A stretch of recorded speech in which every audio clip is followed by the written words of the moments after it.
Hi, everyone, and welcome back to Local Liberty. This is Brian and Shane.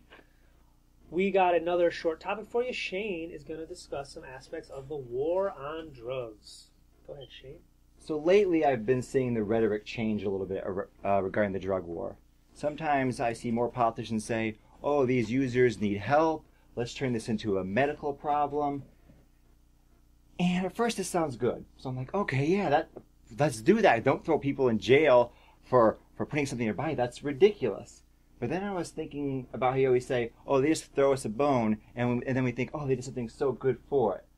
So here's the issue. Regardless of whether it's a medical problem or not, the government has no right to interfere with me in any way regarding what I put in my body. So you see politicians like Hillary Clinton, and she wants to change, prisoning sentences, and she wants to divert people that are arrested for drug use into treatment centers. Okay, you know what? That is better. I'd rather have someone go there than go to fucking jail for something they put in their body and didn't harm anyone else. But they shouldn't be doing that either. What right do you have with these people? If they're peacefully minding your own business, the government has no right to step in and say, you can't do that. You need help. You have a medical problem. Who are you to say? Again, the distant expert, the distant bureaucrat. They don't know any better, and it's not their business to know any better. So, well, there is some good things about it. Like same with the medical marijuana thing.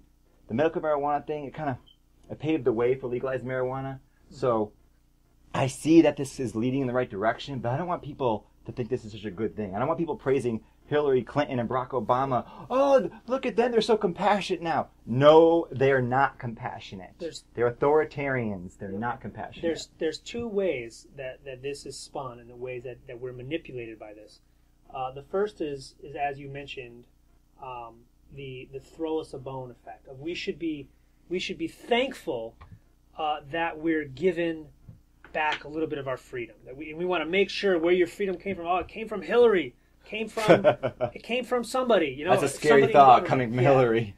Then the other side of this is, and this is a pattern that you can pick up on a lot of different places, is the government always tries to come in and take credit for where the culture and the individuals are already going. Yes. You had slavery was on its way out morally, economically in the 1800s. And slowly, after economies already more or less rid themselves of it, you had governments come in and say, oh yeah, by the way, you can't do that anymore.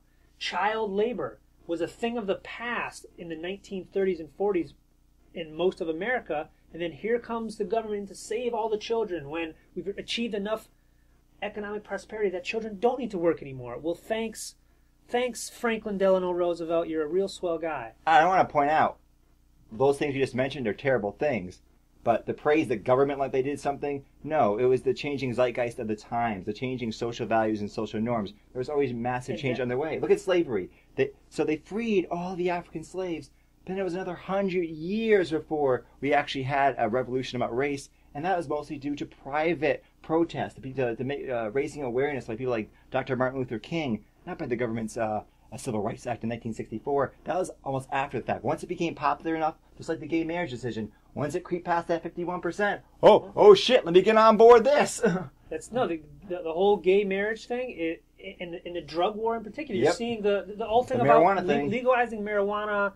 And there's a couple things. One, the insanity of just the amount of money that's spent incarcerating all these people. That's finally catching up with some folks. And then it's the moral issues that the population is changing, saying, you know what, I'm not into drugs. I don't want to use any drugs, but why on earth should we be jailing somebody else who does and is not harming somebody else? That is a cultural and moral and philosophical change that is slowly overtaking the population. And then here comes Hillary. Here comes Bernie. Here comes whoever the hell else is out there running.